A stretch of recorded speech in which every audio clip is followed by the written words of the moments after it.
Welcome back. तो आज हम जो है डिटेक्टर के बाद डिस्कस करेंगे सिंगल बीम स्पेक्ट्रोफोटोमीटर और डबल बीम स्पेक्ट्रोफोटोमीटर, और उसके बाद इन दोनों का जो है हम कंपैरिजन देखेंगे। तो सबसे पहले सिंगल बीम स्पेक्ट्रोफोटोमीटर को देखते हैं। तो इसके अंदर जैसे 5 कंपोनेंट्स यहाँ पे आपको दिख रहे हैं, जैसा कि स्पेक्ट्रोफोटोमीटर के अंदर था। तो first light source, then after monochromator, और उसके बाद सैंपल कंपार्टमेंट रहता है, then detector and then recorder. ठीक है, तो इसके अंदर क्या होता है बेसिकली सिंगल बीम स्पेक्ट्रोफोटोमीटर के अंदर। तो सबसे पहले जो सैंपल कंपार्टमेंट है उसके अंदर जो रहता है, हम लोग वहाँ पे सबसे पहले रेफरेंस सेल का यूज़ करते हैं। रेफरेंस सेल का मतलब क्या होता है कि उसके अंदर जो हमारा यहाँ पे कवर्ड जो हमने रखा है उसके अंदर हम सॉल्वेंट या फिर ब्लैंक जो रहता है उसको फिल करते हैं। ठीक है, जैसे कि मैंने आपको एक बार एग्जांपल भी बताया था कि जैसे अगर कॉपर का सैंपल सॉल्यूशन है, उसके अंदर वाटर ऐड किया हुआ है, NaOH ऐड किया हुआ है और NH4OH है। तो सिर्फ वाटर अगर आप यूज़ कर रहे हो तो वो प्योर सॉल्वेंट हो गया। और ब्लैंक की बात की जाए तो वाटर, NaOH और NH4OH, इन तीनों का जो मिक्सचर होगा दैट इज ब्लैंक। तो वो ब्लैंक या फिर सॉल्वेंट जो रहता है वो हम लोग यहाँ सैंपल कंपार्टमेंट में एज ए रेफरेंस पहले यूज़ करते हैं। फिर उसमें से जो है मोनोक्रोमीटर में से जो रेडिएशन आया वो पास होता है, डिटेक्टर के पास जाता है, देन आफ्टर वो रिकॉर्डर पे जाता है। और रिकॉर्डर पे जो स्केल होता है वो स्केल पूरा फुल स्केल यहाँ पे बताता है। क्यों फुल बता रहा है? बिकॉज यहाँ पे कुछ भी एब्जॉर्प्शन नहीं हो रहा है। ठीक है, जैसा कि जो भी आपका सॉल्वेंट होता है तो लिमिटेशंस के अंदर हमने देखा था कि जो सॉल्वेंट होता है वो रेडिएशन जो आ रहा है उसको एब्जॉर्ब नहीं करता है। तो इस वजह से यहाँ पे आपको 100% ट्रांसमिटेंस मिलेगा और पूरा जो है यहाँ पे फुल स्केल मिलता है। और फिर जब रेफरेंस के अंदर सॉल्वेंट का हमने यहाँ पे ट्रांसमिटेंस देख लिया, इसके बाद हम सैंपल कंपार्टमेंट में से रेफरेंस को हटा करके यहाँ पर हम जो है सैंपल सेल यानी कि जो हमारा सैंपल सॉल्यूशन है उसको यहाँ पे फिल करके डालेंगे। फिर सैंपल डालने के बाद जो रेडिएशन यहाँ से आ रहा है वो सैंपल कुछ एब्जॉर्ब करेगा, और एब्जॉर्ब करने के बाद जो बाकी का अनएब्जॉर्ब रेडिएशन है या फिर ट्रांसमिटेड जो लाइट है वो यहाँ से कहाँ जाएगा? डिटेक्टर के पास जाएगा, और डिटेक्टर से रिकॉर्डर की तरफ जाता है, और रिकॉर्डर पे कुछ आपको ये जो है यहाँ पे स्केल में आपको इसका ट्रांसमिटेंस पता है। तो इस तरह से सिंगल बीम स्पेक्ट्रोफोटोमीटर नाम से पता चल रहा है यहाँ पर एक ही बीम आ रहा है जो रेफरेंस में से और उसके बाद सैंपल सेल में से पास होता है। ठीक है, तो ये सिंगल बीम स्पेक्ट्रोफोटोमीटर है। टाइम कंज्यूमिंग टेक्निक है, इसमें थोड़ा टाइम ज़्यादा जाता है बिकॉज हम पहले रेफरेंस सेल डाल रहे हैं, उसके बाद चेंज करके सैंपल सेल यहाँ पे यूज़ करते हैं। और सिंगल बीम स्पेक्ट्रोफोटोमीटर का यूज़ मोस्टली क्वांटिटेटिव एनालिसिस के लिए होता है। ठीक है, तो अभी हम दूसरा देखते हैं डबल बीम स्पेक्ट्रोफोटोमीटर। तो डबल बीम स्पेक्ट्रोफोटोमीटर जैसे यहाँ पे आपको नाम दिख ही रहा है, डबल बीम है, तो ऑफ कोर्स यहाँ पे डबल बीम आता है। किस तरह से? तो सेम यहाँ पे मोनोक्रोमीटर तक एज इट इज रहेगा। ठीक है, फिर आता है स्प्लिटर। तो ये बीम स्प्लिटर जो होता है वो क्या करता है, जो मोनोक्रोमीटर से रेडिएशन आता है उसको सेम इंटेंसिटी का जो रेडिएशन है वो इक्वली रेफरेंस सेल और सैंपल सेल में से पास करवाता है। ठीक है, तो क्या होगा, जितना भी यहाँ से मोनोक्रोमीटर से आया वो स्प्लिटर क्या करेगा, इसको डिवाइड कर देगा दोनों में, रेफरेंस की तरफ और सैंपल सेल की तरफ। इंटेंसिटी सेम रहेगी। फिर क्या होगा, रेफरेंस सेल में से वो पास होगा रेडिएशन और वही यहाँ सैंपल सेल में से पास हो रहा है। तो जैसा कि आपको पता है कि रेफरेंस सेल के अंदर हम लोग क्या फील करते हैं, या तो सॉल्वेंट होता है या तो ब्लैंक रहता है जो बिल्कुल भी एब्जॉर्बेंस नहीं करता है। तो वहाँ पे ट्रांसमिटेंस जो रहेगा वो आपको 100% मिलता है। तो उस ट्रांसमिटेंस को जो है उसको हम यहाँ पे कह सकते हैं I0। ठीक है, I0 से साइन इसलिए किया है क्योंकि जो भी यहाँ इंटेंसिटी इंसिडेंट लाइट की रहेगी वही ट्रांसमिटेड लाइट की रहती है, क्योंकि रेफरेंस सेल के अंदर कुछ भी एब्जॉर्ब नहीं होता। और सैंपल सेल में से जो रेडिएशन यहाँ से बाहर आता है उसको हम लोग यहाँ पर IT मतलब ट्रांसमिटेड लाइट की जो इंटेंसिटी उसको IT से यहाँ पे साइन करेंगे। फिर डिटेक्टर 1 जहाँ से रेफरेंस सेल यहाँ पे ज्वाइन किया हुआ है, तो वो जो रेडिएशन है डिटेक्टर 1 में जाता है और IT वाला जो है डिटेक्टर 2 में जाता है। फिर ये जो यहाँ पे आपको इंटेंसिटी मिल रही है, इन दोनों का जो है रेशियो निकाला जाता है, I0 IT का रेशियो निकाला जाता है और उस रेशियो पर से यहाँ पर जो है रिकॉर्डर के अंदर आपको रिजल्ट मिलता है। ठीक है, तो अभी जैसे क्या है कि सपोज एज एन एग्जाम्पल कि यहाँ पे 100% आपका ट्रांसमिटेंस आ रहा है और सैंपल ने कुछ एब्जॉर्ब किया है, तो आपको यहाँ पे 80 जितना ट्रांसमिटेंस मिलेगा। ठीक है, तो आप कंपेयर करोगे तो कितना परसेंट एब्जॉर्बेंस हुआ यहाँ पे 20%, तो सैंपल ने यहाँ पे 20% आपका जो रेडिएशन था लाइट का उसको एब्जॉर्ब किया और बाकी का 80% यहाँ पे डिटेक्टर के पास गया। दूसरा, जैसे जैसे सैंपल की कॉन्सेंट्रेशन बढ़ेगी वैसे वैसे यहाँ पे ट्रांसमिटेंस कम होता जाएगा। जो लाइट रहेगी रेडिएशन की, यहाँ से जो इंटेंसिटी थी जो ज़्यादा आ रही थी वो धीरे धीरे यहाँ पे कम होती जाएगी। ठीक है, और फिर इन दोनों का जो है यहाँ पे रेशियो निकाला जाएगा, जो भी आपका ट्रांसमिटेड लाइट आ रहा है वो, और उस रेशियो पर से ग्राफ के अंदर जैसे परसेंटेज ऑफ ट्रांसमिटेंस और कॉन्सेंट्रेशन का यहाँ पर ग्राफ अगर बनाते हैं तो सबसे पहले स्टार्टिंग में आपका जो है ट्रांसमिटेंस ज़्यादा रहेगा और जैसे जैसे कॉन्सेंट्रेशन बढ़ेगी वैसे वैसे यहाँ पे ट्रांसमिटेंस जो है वो डिक्रीज होता जाएगा।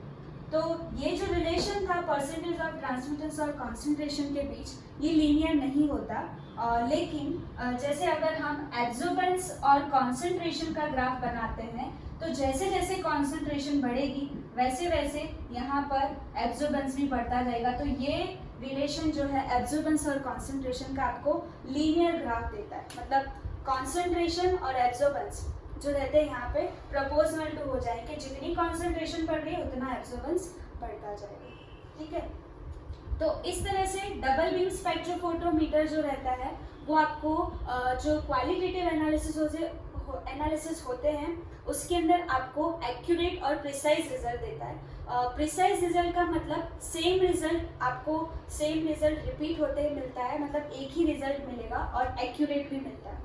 और अगर इन दोनों के कंपैरिजन की और बात की जाए तो क्या रहेगा, सिंगल बीम स्पेक्ट्रोफोटोमीटर जो है वो आप देख सकते हो यहाँ पे कि compare to double beam spectrophotometer, इसमें जो आप देखते हो कि कंपोनेंट्स जो है वो कम है। इसमें यहाँ पे सैंपल सेल रेफरेंस सेल दोनों साथ में लिए हुए हैं और 2 डिटेक्टर भी यूज हुए। आप चाहो तो वैसे डबल बीम स्पेक्ट्रोफोटोमीटर में एक डिटेक्टर का भी यूज़ कर सकते हो, बट यहाँ पे साथ में साइमल्टेनियसली रेफरेंस सेल और यहाँ पे सैंपल सेल का यूज़ किया जा रहा है। तो इसके कंपैरिजन में डबल बीम जो होता है ज़्यादा कॉस्टली होता है और ये इसका जो अरेंजमेंट रहता है वो सिंपल होता है। ये थोड़ा कॉम्प्लिकेटेड इसका जो है इंस्ट्रूमेंटेशन रहता है। दूसरा हैंडी इंस्ट्रूमेंट है ये।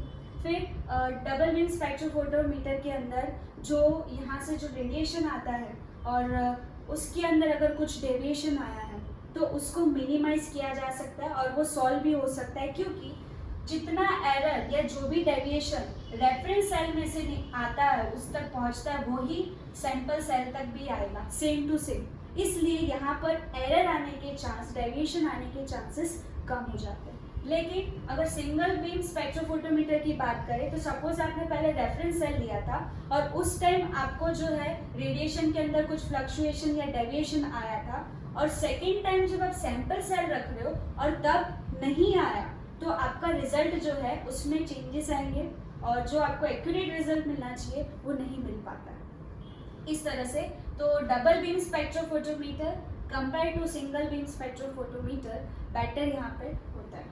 तो यहाँ पे मैंने दोनों के बीच कंपैरिजन बता दिया। तो एग्ज़ाम के अंदर आपको डबल बीम स्पेक्ट्रोफोटोमीटर और सिंगल बीम स्पेक्ट्रोफोटोमीटर के साथ कंपैरिजन भी पूछा जाता है। ठीक है, तो आप ऐसे ड्रॉ करके पॉइंट्स नोट डाउन कर सकते हैं। देन आफ्टर हम यहाँ पे डिस्कस करेंगे प्रिज्म और ग्रेटिंग के बारे में। उन दोनों के बीच डिफरेंस देखेंगे। प्रिज्म और ग्रेटिंग जो है डिस्पर्जन मीडियम है जो मोनोक्रोमेटर के अंदर आया था। ठीक है, तो उसके बीच हम डिफरेंस देख लेते हैं। सो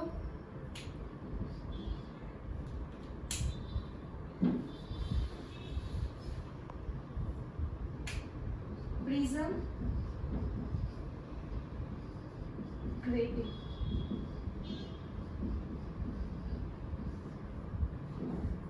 सो फर्स्ट ऑफ ऑल प्रिज्म का जो रहता है, एज यू नो प्रिज्म जो रहता है इस तरह का कुछ उसका शेप रहता है, ठीक है।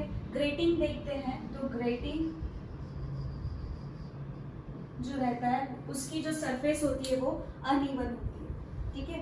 इसकी इवन सरफेस है, इसकी अनइवन सरफेस है। प्रिज्म जो होता है वो किसका बना हुआ होता है, तो प्रिज्म जो है वो कैल्साइट, ग्लास या फिर क्वार्ट्ज का बना हुआ होता है, ठीक है। और ग्रेटिंग की बात करें तो वो एल्यूमिनियम या फिर जो फ्लैट सरफेस सब्सटेंस होता है या ब्राइट सरफेस का जो सब्सटेंस रहता है उसका यूज किया जाता है एज अ ग्रेटिंग, ठीक है। दूसरा पॉइंट इसमें देखिए प्रिज्म के अंदर, तो जैसे कि प्रिज्म जो रहता है उसके अंदर जो रीजन रहता है उसका वो रहता है 400 to 1000 नैनोमीटर। जो वेवलेंथ रीजन रहता है 400 to 1000 नैनोमीटर रहता है। और ग्रेटिंग का जो रहता है that is 200 to 800 nanometer. Done. फिर दूसरा पॉइंट देखें तो जो बैंडविड्थ रहती है, मतलब जो इंसिडेंट रेडिएशन जो रहता है जो प्रिज्म में से जो पास होता है, जो ग्रेटिंग में से पास होता है, उसकी बात करें तो उसका जो विड्थ रहता है वो यहाँ पे 10 to 25 नैनोमीटर जितना रहता है। किसके अंदर, प्रिज्म के अंदर। और वो ग्रेटिंग के अंदर अप टू 5 नैनोमीटर, ठीक है। फिर दूसरा हम देखें नेक्स्ट पॉइंट, तो प्रिज्म के अंदर रिजोल्यूशन जो होता है वो प्योर नहीं होता। रिजोल्यूशन जो मिलता है वो प्योर नहीं होता, ठीक है। और ग्रेटिंग की बात करें तो रिजोल्यूशन ग्रेटिंग के अंदर जो रहता है वो एक्यूरेट होता है और प्रिसाइज होता है रिजोल्यूशन, ठीक है। अभी रिजोल्यूशन मतलब क्या, तो जैसे कि आपका जो सैंपल सॉल्यूशन है उसमें मोर देन 1 कंपोनेंट है, मतलब सपोज 2 कंपोनेंट का मिक्सचर है या 3-4 है, तो रिजोल्यूशन मतलब वो जो है अच्छे से सेपरेट होते हैं। तो यहाँ पे प्रिज्म के अंदर उनका जो सेपरेशन होता है वो इतना अच्छे से नहीं होता है, लेकिन ग्रेटिंग जो होता है उसमें आपको रिजल्ट जो एक्यूरेट मिलता है और प्रिसाइज मिलता है। तो रिजोल्यूशन इसका बेटर होता है कंपेयर टू प्रिज्म, ठीक है। फिर दूसरा पॉइंट हम देखें तो यहाँ पे जो स्पेक्ट्रा मिलता है प्रिज्म के अंदर वो स्पेक्ट्रा प्योर नहीं होता। स्पेक्ट्रा जो मिलता है वो प्योर यहाँ पे नहीं मिलता, लेकिन ग्रेटिंग के अंदर आपको प्योर स्पेक्ट्रा मिलता है। क्यों, तो यहाँ पे जो है प्रिज्म के अंदर इंटरफेरेंस आता है। वो इंटरफेरेंस किसकी वजह से आता है, तो प्रिज्म का जो स्पेक्ट्रा होता है वो डिपेंड करता है कि प्रिज्म किस मटेरियल का बना हुआ है, ठीक है। तो आप ये पॉइंट मेंशन कर सकते हो कि स्पेक्ट्रा जो होता है वो किसके ऊपर डिपेंड करता है, तो कौन से मटेरियल का आपका प्रिज्म बना हुआ है उसके ऊपर डिपेंड करता है। और ग्रेटिंग में ऐसा नहीं होता कि स्पेक्ट्रा जो है वो मटेरियल पे डिपेंड नहीं करता, इस वजह से आपको ग्रेटिंग में स्पेक्ट्रा प्योर मिलता है।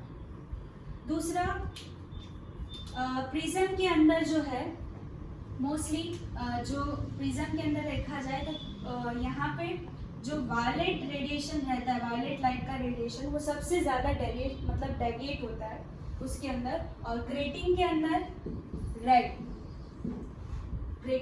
रेड होता है और प्रिज्म के अंदर जो रहता है वायलेट कलर का डेविएशन सबसे ज़्यादा होता है। तो कहने का मतलब जैसे ही आपका प्रिज्म रहता है तो जब रेडिएशन लाइट, इंसिडेंट लाइट इस पे आता है, तो जैसा कि मैंने कहा था 7 कलर्स जो रहते हैं उसमें जो है डिस्पर्स होता है। तो ये जो 7 कलर्स रहते हैं उसमें सबसे ज़्यादा, मतलब यहाँ लास्ट में आप देखोगे तो वायलेट कलर जो रहेगा वो सबसे ज़्यादा डेविएट होता है।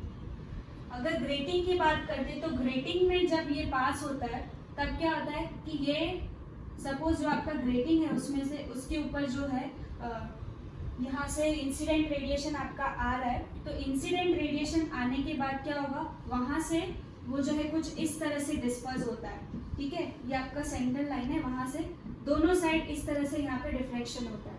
तो उसमें सबसे ज़्यादा ये जो है रेड कलर की जो रेडिएशन रहता है वो सबसे ज़्यादा डाइल्यूट होता है, ठीक है।